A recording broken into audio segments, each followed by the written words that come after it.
Hello guys, I'm the gamemodes, and welcome back to more Team Fortress 2. In the last episode, we looked at the dapper stabber daddy gent himself, the Spy. In this episode, Spig, where's the next class? Oh, there aren't any more classes. What do you mean there aren't any more classes? I mean there aren't any more classes. That's it? Yep. Cool. So, what's left? There's nothing more to go over, right? Well, not exactly.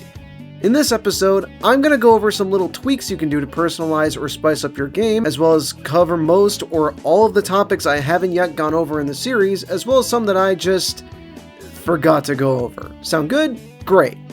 Before I get started on the main meat of this video, I wanted to briefly showcase the SFM renders that Spig made that I couldn't or didn't fit into the main series. He's absolutely a rising star in the SFM world, and I think he did a great job on everything. Like this render he made for the sniper video for the Bushwhacka that I completely forgot to write into the script. I couldn't let these go to waste. Spig, I know you're watching this, so thank you for the support, man. You helped make this series a little more tolerable to watch. Love you, brother. Foolish samurai, shape-shifting master of darkness, warrior wielding a magic sword, wielding an unspeakable evil. Yeah, this bit is supposed to go on longer than you'd think, so I'm just gonna... Next, I want to go over the weapons that I didn't go over in the series.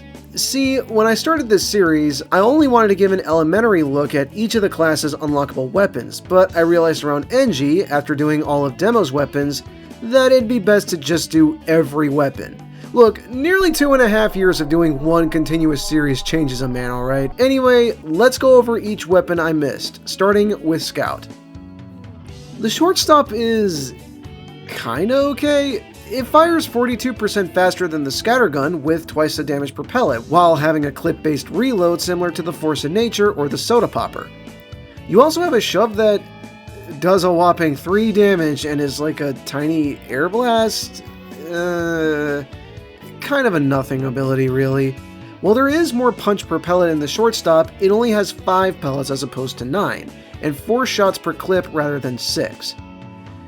You also get pushed around from damage or air blast 20% more than stock.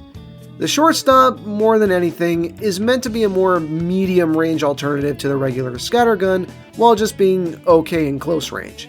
Given its smaller pellet amount, it's pretty okay for relatively consistent damage and being a medium to long range harasser, though if you find yourself in close range more often, just use stock. The backscatter. You know, there's really not much this weapon's good for.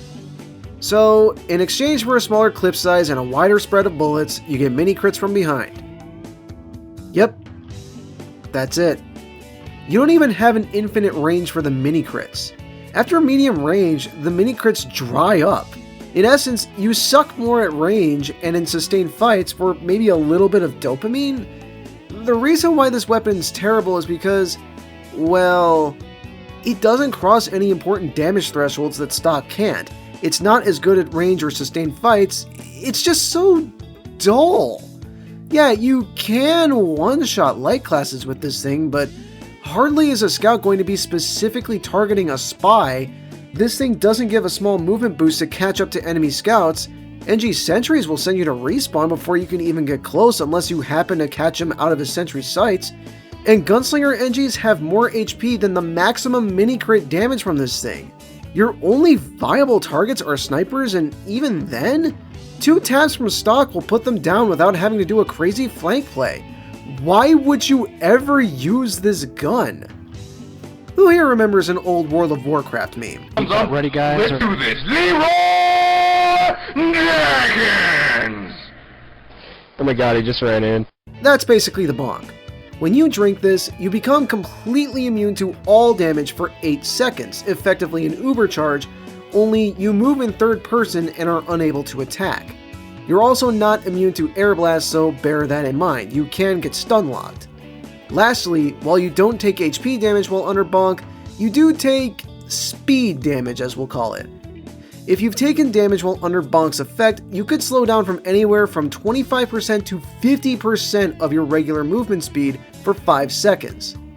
This weapon's meant to help with flanking by getting Scout deep into enemy lines relatively harmlessly, usually to help relieve the front lines a bit by being a nuisance and creating noise behind enemy lines.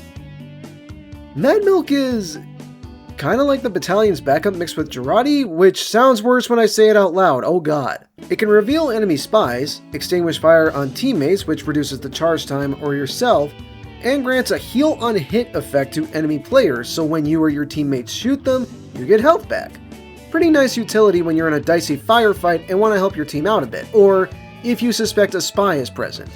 The Mad Milk is, however, useless in water and can be removed faster by dispensers, resupply, cloak, etc. And you also lack a secondary weapon with which to defend yourself if things suddenly get hectic and you don't have the time to reload your primary. I love the Pretty Boy's pocket pistol. In exchange for only having 9 bullets in the clip, you fire 15% faster and gain 3 health per hit. It's a pretty simple weapon.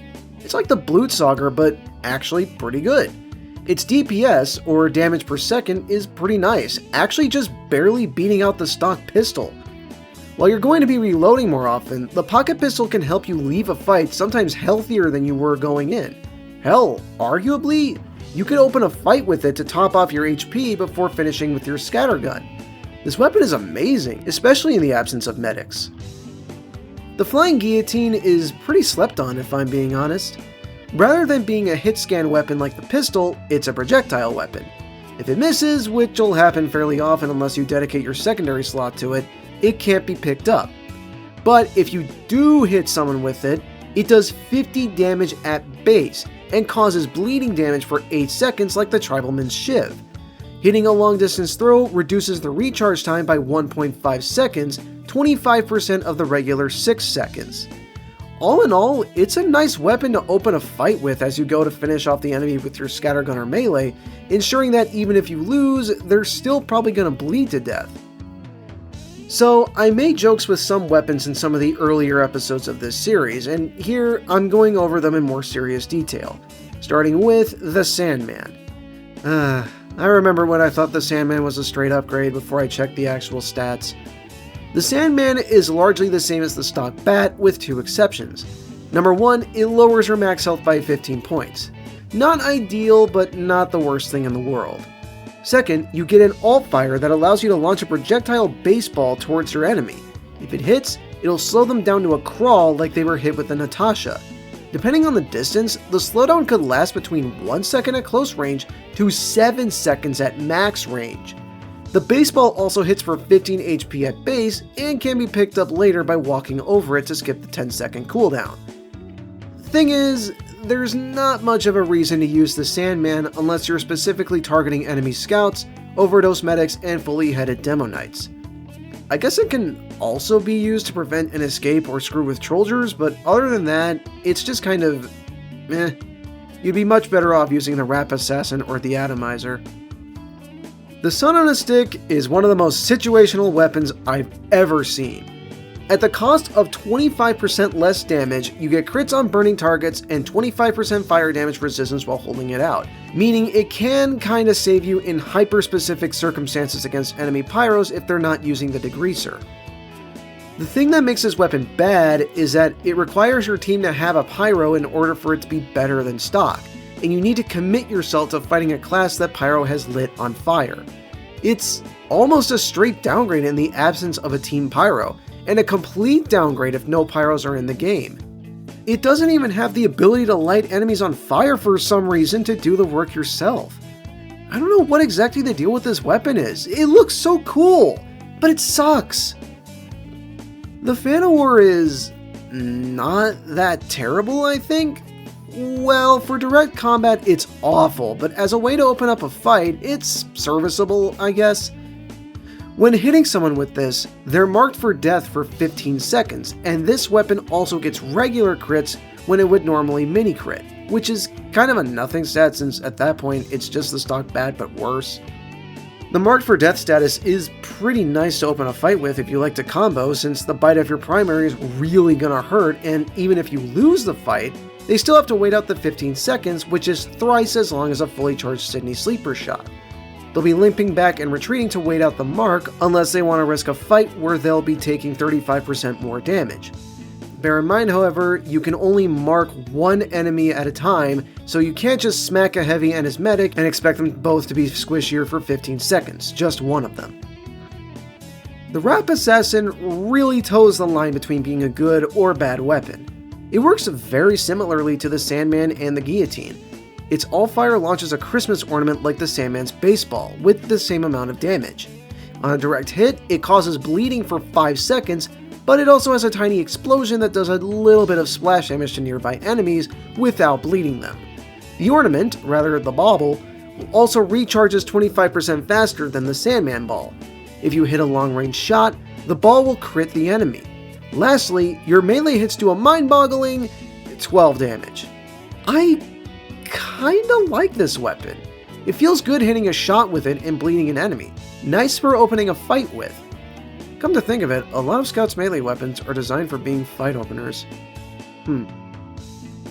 The original is just a stock rocket launcher reskin, but I'm talking about it here because it'd bother me if I didn't. It's based on the rocket launcher from Quake, which, as it happens, is where the original Team Fortress came from. And just like in Quake, the rockets come out of the center of your screen. Has nice sound effects, but that's about it. Using this or stock really comes down to preference, though it should be noted that you can't corner peek like you can with stock, so bear that in mind. Honestly, I am remiss that I didn't talk about the direct hit in the soldier video. Actually, this thing does miss a lot, how fitting. Your rockets travel 80% faster than normal and deal 25% more damage to boot. Meaning light classes have to handle you with gloves on, since at max ramp up, the direct hits rockets one-shot light classes. Even further, air shots on enemies sent airborne by an explosion or other such attack will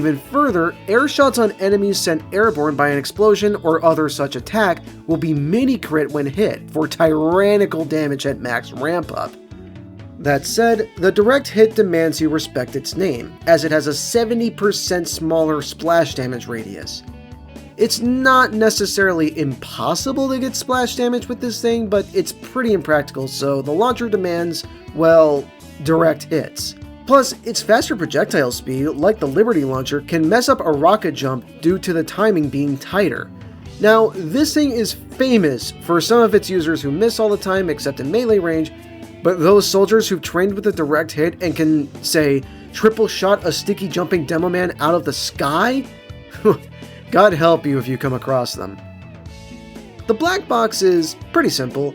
In exchange for one rocket in the clip, you get up to 20 HP back depending on how much damage you do, and no, this thing doesn't grant overheal like the Kunai or Zatoichi. See, Kunai and Zatoichi? You can do healing on this game without being asked to fight! Combining the black box with a Conqueror can lead to an aggressively tanky soldier, but realize, that lack of a fourth rocket means you can't rocket jump as effectively. By the time you reach the enemy battlements, you'll have one rocket with which to bomb, but rather than use that last rocket to get out of there, you'll just kind of be stuck reloading where basically any remaining or incoming enemy will be more than happy to eviscerate you on sight. I recommend being defensive with the black box. Be a mini-boss to distract the enemy with your heightened healing while the team prepares a push, builds a sentry nest or Uber, whatever. For a more aggressive Trollsure playstyle, we have the Airstrike. The Airstrike does 15% less damage overall and a slightly smaller explosion, especially while rocket jumping. But not only do you take 15% less damage from rocket jumps, which stacks with the soldier's innate blast jumping resistance and the gunboats, but true to this weapon's name, you have an increased attack speed while rocket jumping, which can lead to either an immense payload of damage on your enemy or some insane rocket jumps. On top of that, each kill you get with this increases your clip size to a maximum of 8, and yes, this is affected by a Demo Knights or Bizarre Bargain Sniper's heads. Granted, this sounds nice, and it can be, but that damage penalty really bites you when it rears its ugly head. But still, it's like an amalgamation of nearly every rocket launcher. It's actually kind of insane. Is it Soldier's best primary? No, but it is among his most fun. Man, the Righteous Bison is just sad. Apparently it's always been bad, but Jungle Inferno apparently neutered the weapon into near uselessness. Anyway, rather than shotgun pellets, this laser pistol shoots an electric projectile that penetrates enemy players and can't be deflected by air blast. Plus, you have infinite ammo, which isn't a massive upside since ammo's not really a big issue with soldier secondaries since, you have a big explosion maker, barring the rocket jumper, but an upside's an upside. In exchange, you deal only 20% damage to buildings like with the other laser weapons, and you can only fire it 4 times before reloading. What this weapon's supposed to do is punish enemies for retreating, since the same projectile will hit them multiple times for 20 damage each. But the projectile moves so slowly that you have to aim 6 years before you plan on it actually hitting them. Just don't bother with the Bison unless you're trying to meme or have a strange one. The base jumper could be worse, I guess. In exchange for having no damaging secondary, when you hit the spacebar while in the air, your descent down to Earth is slowed down until you either land or hit the spacebar again. It's pretty usual to run this with the Market Gardener, but it's more of a crutch than anything in that regard since you miss out on the air control and stomps of the man treads. Plus, your horizontal movement is stunted while moving, so you're kind of a sitting duck for snipers unless you juke them with deactivating the base jumper mid-flight. What this really shines with is the air strike, since it allows you to keep your increased airborne fire rate for longer and ensures you can get all 8 rockets out in one go. So, the Equalizer used to actually be really good, as it carried both the stats it currently has and the stats of the escape plan as we know it. But once both weapons defuse, the Equalizer fell off horrendously. Like the shot, its damage is dependent on your health, but rather than being a flat rate, it instead has a range of damage. The lower your health, the more damage you do, from 33 at full health to 107 at 10% health. Plus, you receive 90% less healing from medics, which can admittedly help with building Uber, but still. This weapon sounds nice, but when you whack an enemy with this at low health, they'll probably deal the finishing blow even if you heavily damage them.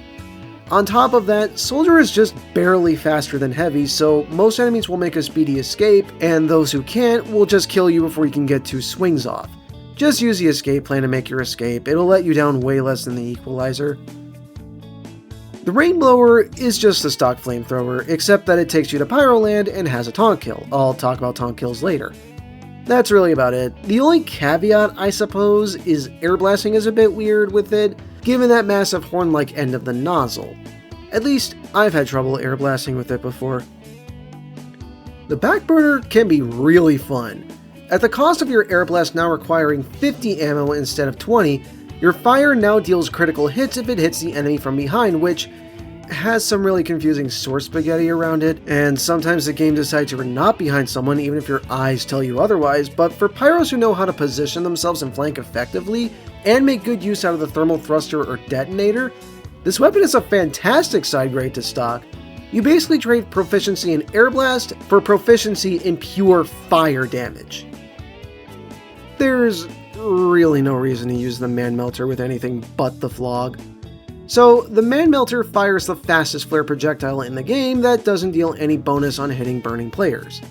The main draw of this weapon is the fact that by pressing or holding right click will create a vacuum effect that extinguishes teammates, which gives you 1 guaranteed crit per extinguished teammate, up to 35. Plus, it doesn't require ammo, can be fired in water at the cost of afterburn, and gets normal damage against buildings. It also has a short reload time and plays a small sound effect when it's ready to fire again, which unfortunately can get lost in all the other sound effects that happen in a firefight, but whatever. Sadly, using the vacuum creates a flashbang of fire particles, and firing the crits creates the same effect, which can be disorienting and obscure where the projectile is going on your end. I don't think the Man Melter is particularly bad, but it finds the most use with the Flog, since it allows you to still extinguish teammates in the absence of air blast. Oh god, the Gas Passer. This is such a confusingly designed weapon. So, when throwing this weapon, you create a horrific gas cloud that coats enemies in gasoline, allowing them to ignite into afterburn if they take damage. And yes, this nullifies enemy pyro's afterburn immunity for as long as they're soaked.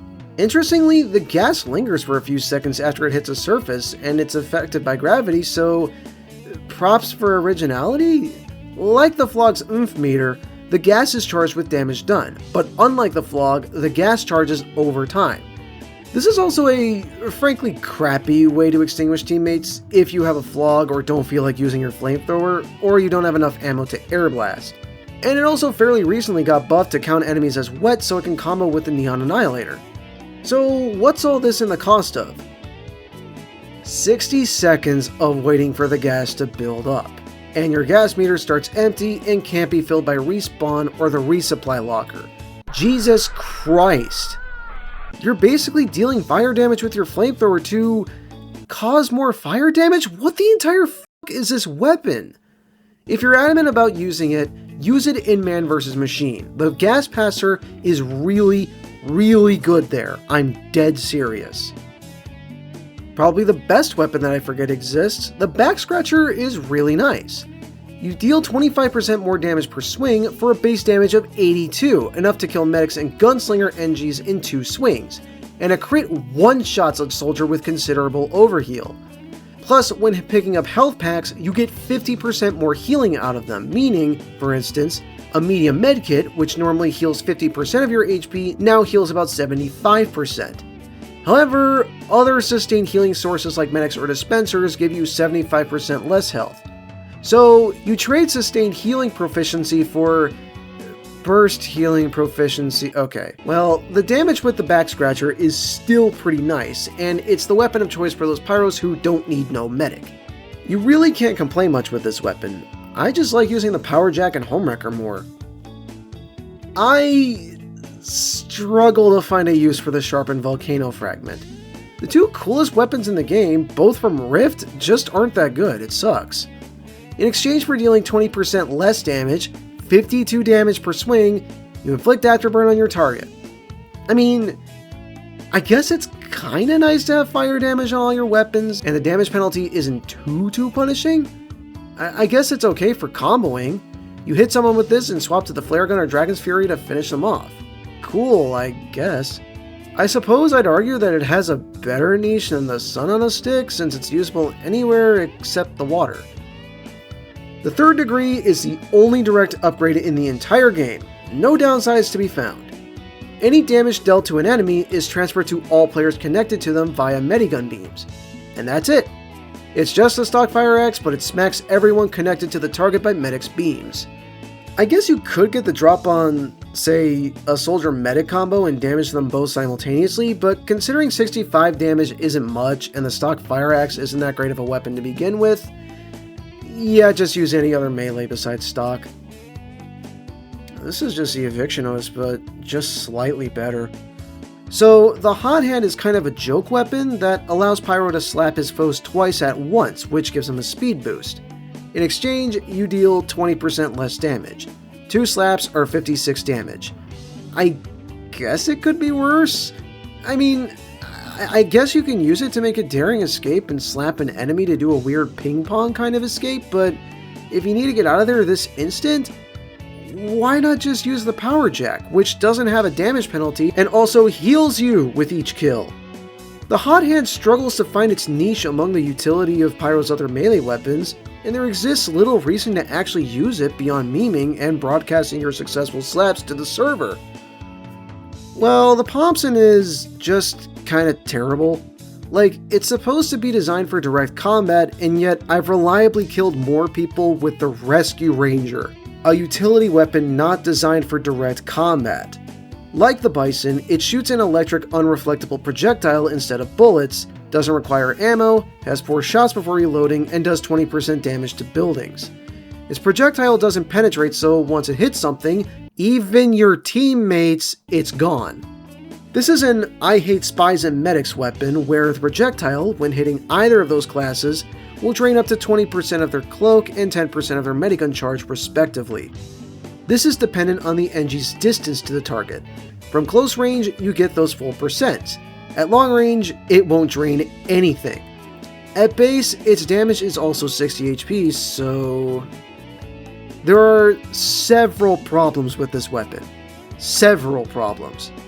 For one, it fires a slow projectile that isn't practical for hitting anything outside of melee range.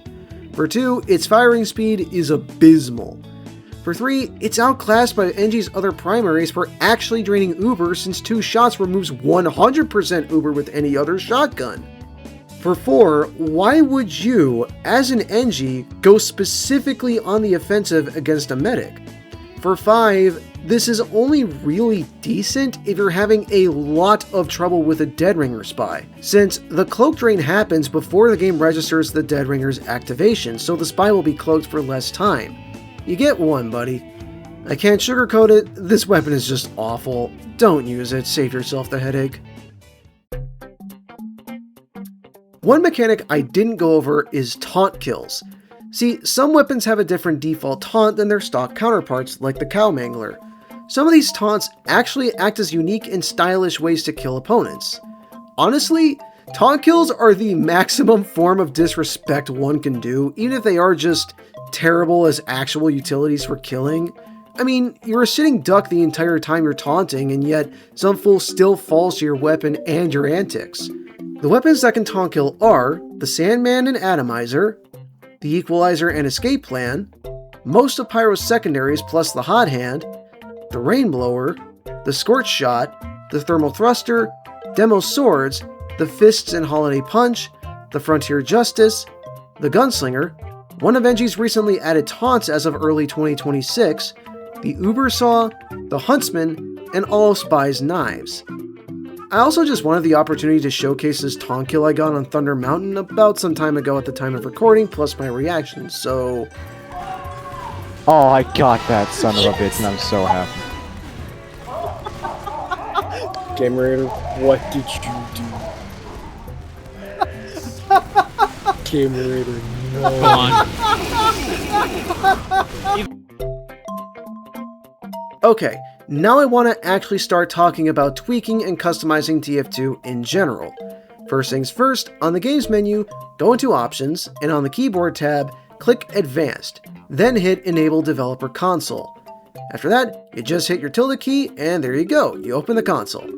Mostly the console is used for setting binds, using bind key command, and other small quality of life macros, but in a personal server, you can set the game's internal settings to whatever you want, making personal servers or listen servers, as they're dubbed by the TF2 community, ideal for practicing things like rocket jumping, pathfinding, testing different mods or game sounds, etc. If you're curious about how people are able to just drop dead and ragdoll in the middle of a match, they're using a kill bind. The command is literally bind, key, kill. And by hitting that key in game, you'll immediately drop dead as long as you're not in the respawn queue. There's also the explode command, which gives you and works the same as the kill command. If you want to set a bind that broadcasts a message to the server's chat box and prove that you have very little self-esteem, you can use bind key and then add these quotation marks to tell the console to print the whole phrase as a string. Bind key, quote, say your phrase, end quote. And there you go. Going to the game's advanced options, you might notice these two options here, denoting hit sounds and last hit sounds. These are going to be important later. For now, the advanced options allow you to more specifically customize certain parts of the game, such as class-specific options, tweaking your HUD, changing your view model from 2D to 3D, setting your field of view, flipping your view model for lefties. It's a nice little system of little tweaks to really help you make your experience as comfortable as possible. Remember when I said to remember the hit sound and last hit sounds? Internally, these are called hit sounds and kill sounds. The default hit and kill sounds are as follows.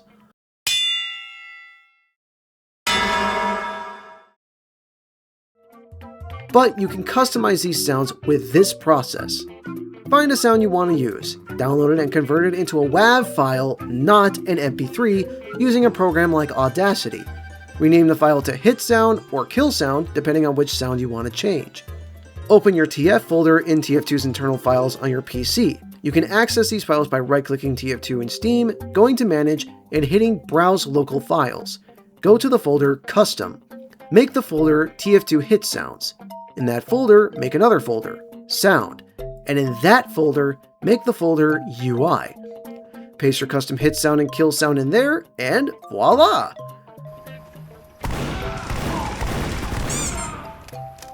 The custom folder is awesome for editing the game's files, though mostly just images and sounds.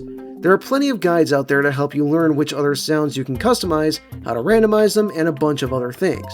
Me, I have a whole folder of sounds with a shortcut to the custom folder within.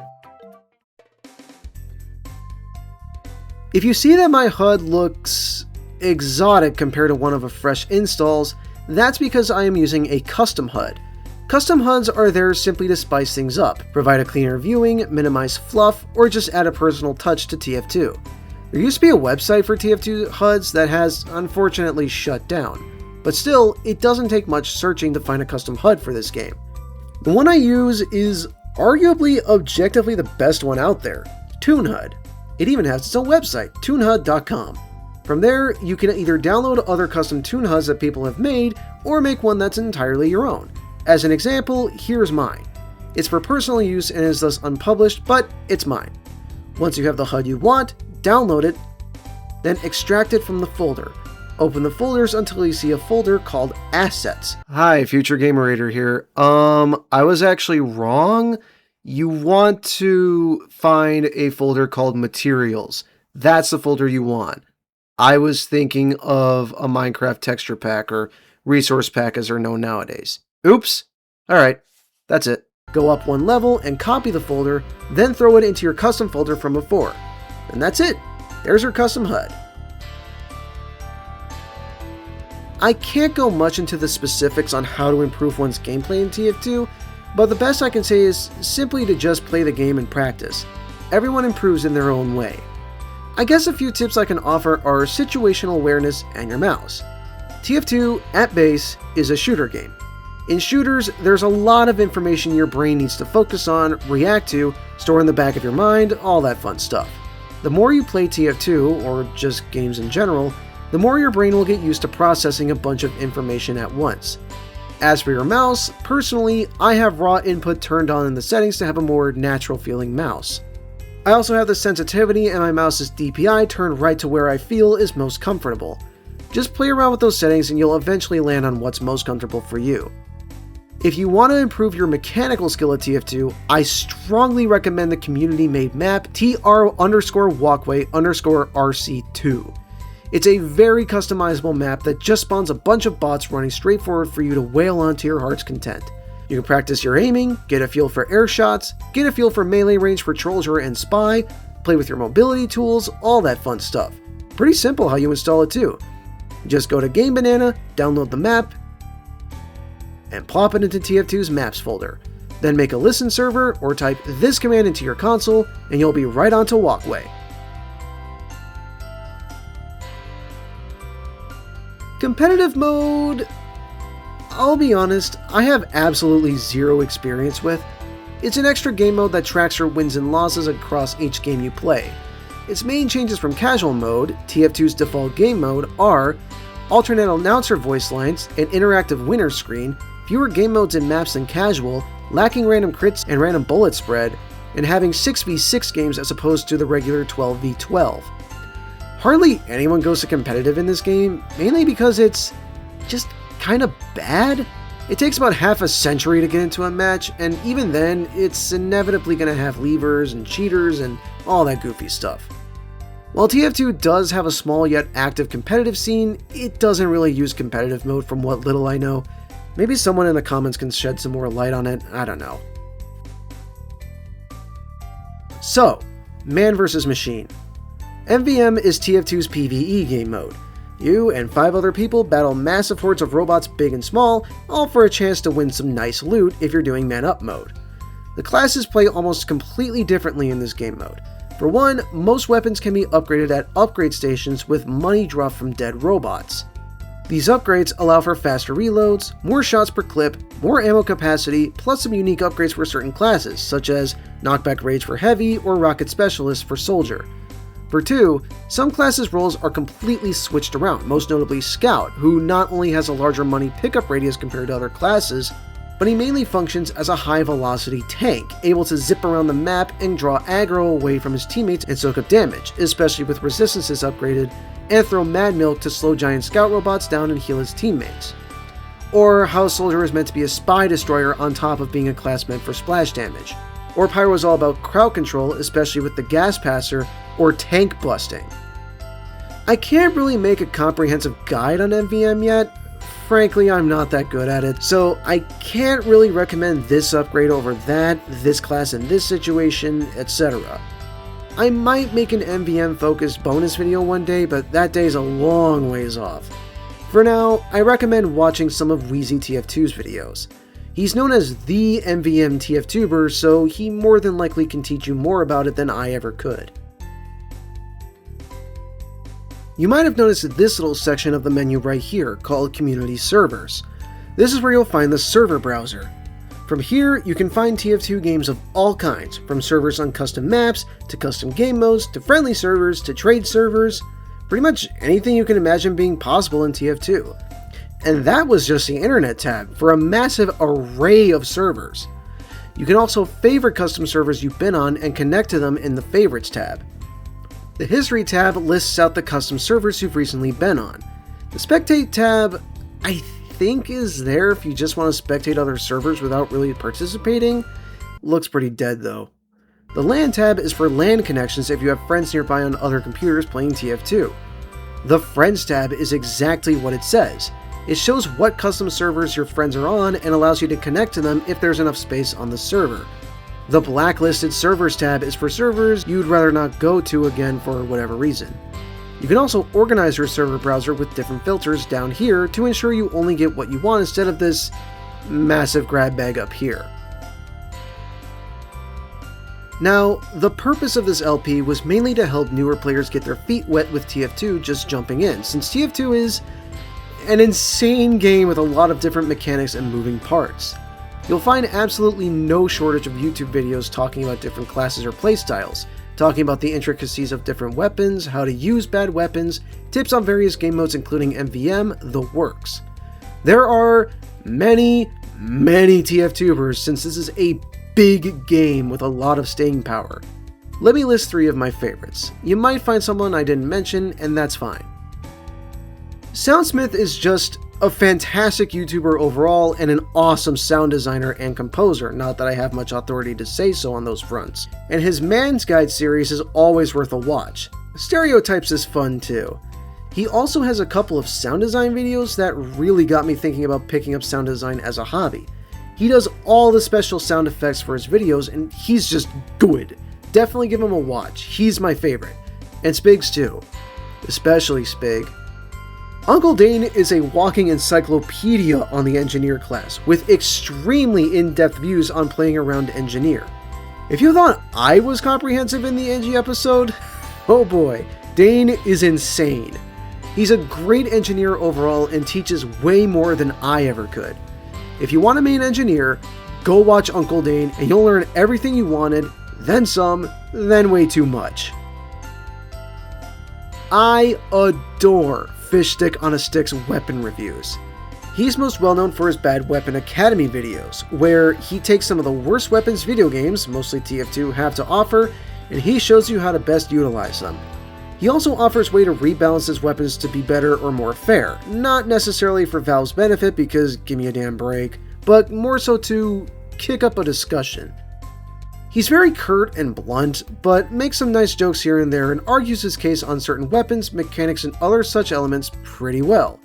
His main thing is, this thing is garbage, but here's why it's garbage, and here's how it can be fixed. Give him a once over next time you think about using the Enforcer, or Gas Passer, or some other bad weapon.